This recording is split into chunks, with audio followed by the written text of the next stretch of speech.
নমস্কার, জয় শ্রী গণেশ। স্বাগতম আপনাদের প্রত্যেককে। আপনারা জানেন আজকে আমরা শুক্র গ্রহের সঞ্চার নিয়ে আলোচনা করব।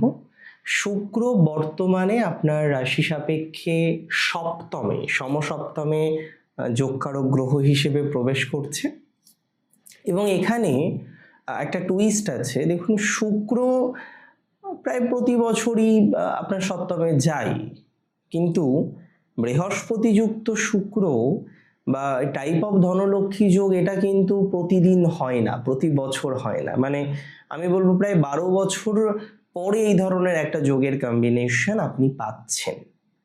শুক্রের এই সমসপ্তমে সঞ্চার আপনার জীবনচক্রকে না অনেকটা পজিটিভ দিকে নিয়ে যাবে। আমি যদি বলি কেন এই যোগ বিশেষ, কেন এই গ্রহ সঞ্চার এত বেশি আমরা প্রায়োরিটি দিচ্ছি, তাহলে বলবো শুক্রের সমসপ্তমে বৃহস্পতির সাথে অবস্থান।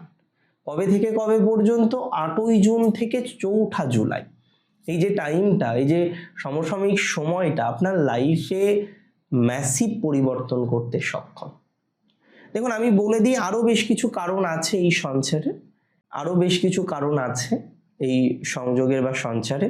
সমসপ্তমে শুক্রের অবস্থান আপনার পার্টনারশিপ, ব্যবসা, ইভেন আপনার বৈবাহিক জীবনের ক্ষেত্রেও নানা রকমের প্রভাব আনবে।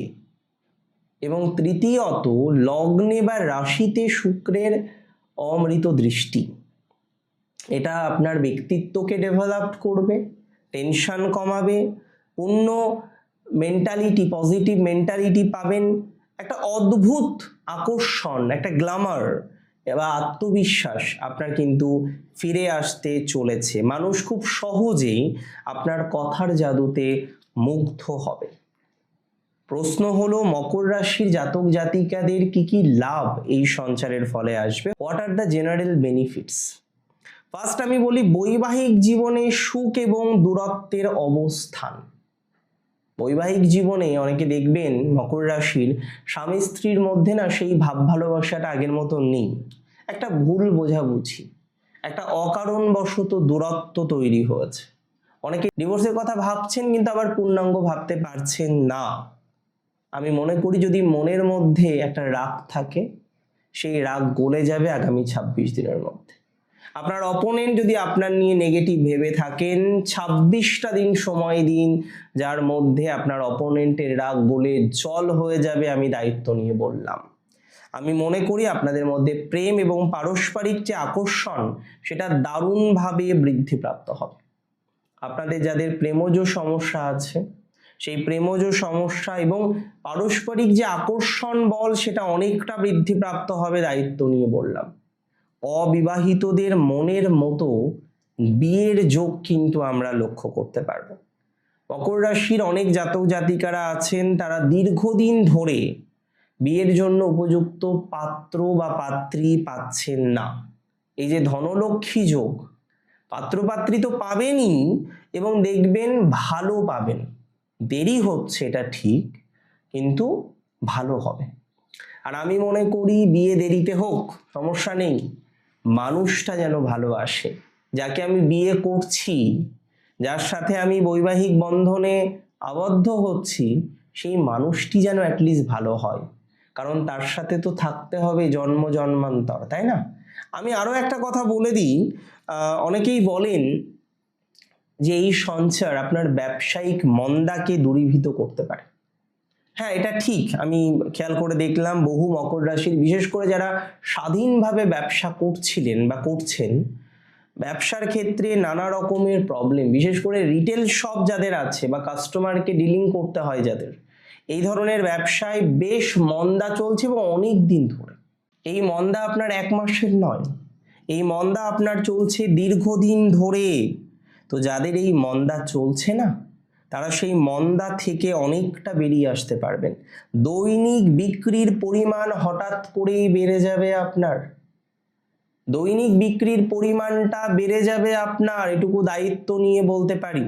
মানসিক অবসাদ এবং কনফিউশন থেকে মুক্ত হবেন আপনারা অনেকে। লগ্নের উপরে শুক্রের দৃষ্টি বিগত কয়েক মাসের মানসিক চাপ বা ক্লান্তি বা সিদ্ধান্তহীনতায় যারা ভুগছেন, সেই সিদ্ধান্তহীনতা থেকে, সেই ক্লান্তি থেকে, সেই চাপ থেকে আমি দায়িত্ব নিয়ে বলছি আপনারা অনেকেই বেরিয়ে আসতে পারবেন, শারীরিকভাবে অনেক ফিট হতে পারবেন, মানসিকভাবে অনেকটা পজিটিভ অনুভূতি আপনার জীবনচক্রে আসবে। অনেকেই আমাকে প্রশ্ন করবেন যে দাদা কোন কোন প্রফেশনালদের জন্য এই সঞ্চার ভালো, একটু বলুন তো। আমি বলি এই সঞ্চার পার্টনারশিপ বিজনেসের জন্য এবং নতুন স্টার্ট আপের জন্য অত্যন্ত শুভ। এই যে সঞ্চার পার্টনারশিপ বিজনেসের ক্ষেত্রে প্রচুর ভালো ফলাফল আপনার জীবনচক্রে আনতে চলেছে। যারা পার্টনারশিপ বিজনেস করছেন কিন্তু ভালো ফল পাচ্ছেন না, পার্টনারশিপ বিজনেসে যাদের বাধা আসছে, লস হলো, টাকা পয়সা নষ্ট হলো যাদের, তাদেরও আমি দায়িত্ব নিয়ে বলছি আপনার বিজনেসে, আপনার প্রফেশনাল লাইফের ক্ষেত্রে ঈশ্বরের অসীম আশীর্বাদে, তার আশীর্বাদ ছাড়া কিছু হয় না ভাই। সো সেই জায়গাটা এবার পজিটিভ দিকে যেতে দেখবেন। ডিজিটাল কন্টেন্ট ক্রিয়েটর যারা আছেন, যারা পিআর বা মিডিয়া রিলেটেড বিষয়ের সাথে যুক্ত, ডিজিটাল কন্টেন্ট ক্রিয়েটরদের ভালো সময়। আপনি কন্টেন্ট রাইটিং করছেন, আপনি কন্টেন্ট লিখছেন, হ্যাঁ, আপনি সেলফ প্রফেশনের সাথে যুক্ত, আপনি ইউটিউবের সাথে কানেক্টেড রয়েছেন, তারা প্রচুর পরিমাণে পজিটিভিটির জায়গাটা পেতে চলেছেন বা পাবেন।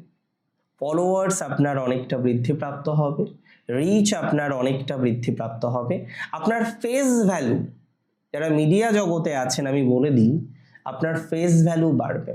পাবলিক রিলেশনশিপ রিলেটেড যারা প্রফেশনে আছেন তাদের ডেভেলপমেন্টের জায়গাটা অনেক বেশি দেখতে পাচ্ছি। পাবলিক রিলেশনশিপের সাথে যারা কানেক্টেড তাদের অগ্রগতির জায়গাটা অনেকটা দেখতে পাচ্ছি। এটা ভালো। আমি মনে করি আপনারা অনেকেই আছেন যারা ফ্যাশন বা বুটিক বা কসমেটিক্স বা লাক্সারি কোনো সামগ্রীর একটা ব্যবসা শুরু করেছেন, হয়তো বেশি দিন নয়, কিন্তু মনের মধ্যে না জোর রাখতে পারছেন না, মনের মধ্যে বল পাচ্ছেন না, বারবার বলহীনতা আপনাকে কিন্তু গ্রাস করছে।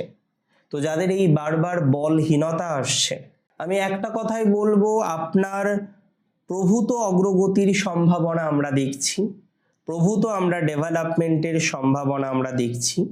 মানসিক চাপের যে সম্ভাবনাটা আপনাদের বর্তমানে আছে সেই চাপটা অনেকটা কমে যাবে, এটা দায়িত্ব নিয়ে বললাম।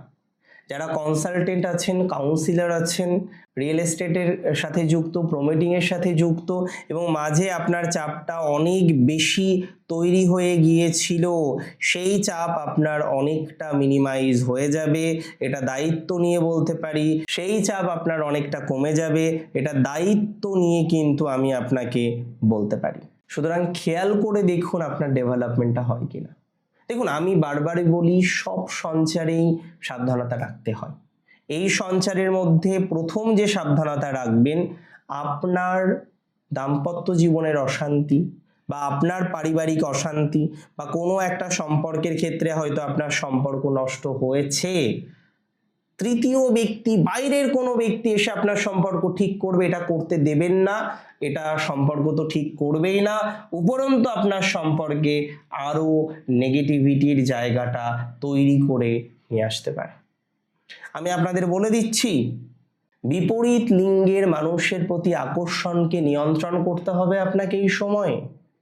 বিপরীত লিঙ্গের মানুষের প্রতি আকর্ষণ নিয়ন্ত্রণ না করতে পারলে বিপদে পড়তে পারেন। বিপরীত লিঙ্গের মানুষের প্রতি আকর্ষণ নিয়ন্ত্রণ না করলে সমস্যা হতে পারে। তাই আপনি যদি কোনো অলরেডি সম্পর্কে থেকে থাকেন, এই ধরনের বিষয়গুলো স্বপ্নেও ভাববেন না, বিপদে পড়তে পারেন। আর কারোর প্রতি অতিরিক্ত অন্ধবিশ্বাস করবেন না, বিশেষ করে বিজনেস পার্টনারকে বা আপনার জীবনের পার্টনারকে। এই সময় অন্ধবিশ্বাস করা মানেই ক্ষতি হতে পারে। দেখুন, আমি এই সিরিজে একটু স্পিরিচুয়াল রেমেডির কথা বলছি, আপনাদের ক্ষেত্রেও বলবো। প্রথম বলবো, এই সময় আপনার কন্যা সন্তান বা স্ত্রীকে উপহার দিতে পারেন। নারীদের এমনিতেই সম্মান করুন, এই সময় একটু বেশি বেশি করুন। দ্বিতীয়ত, মা লক্ষ্মীকে সাদা ফুলের মালা অর্পণ করুন, এটা ভালো ফল দেবে। এবং তৃতীয়ত, হালকা রঙের, হালকা বর্ণের জামা কাপড় পরিধান করুন। চেষ্টা করুন মিষ্টি সুগন্ধি বিষয়গুলিকে বেশি গুরুত্ব দেওয়া। প্রতিদিন চেষ্টা করুন একটু পারফিউম ইউজ করার। দেখুন, আজকের অনুষ্ঠানটি শুক্রের সঞ্চারকে কেন্দ্র করে ছিল। তো আজকের অনুষ্ঠান সম্পর্কে আপনার মতামত তো আমাকে জানতেই হবে আমাকে জানাবেন মতামত। ভালো থাকবেন আপনি। জয় শ্রী গণেশ।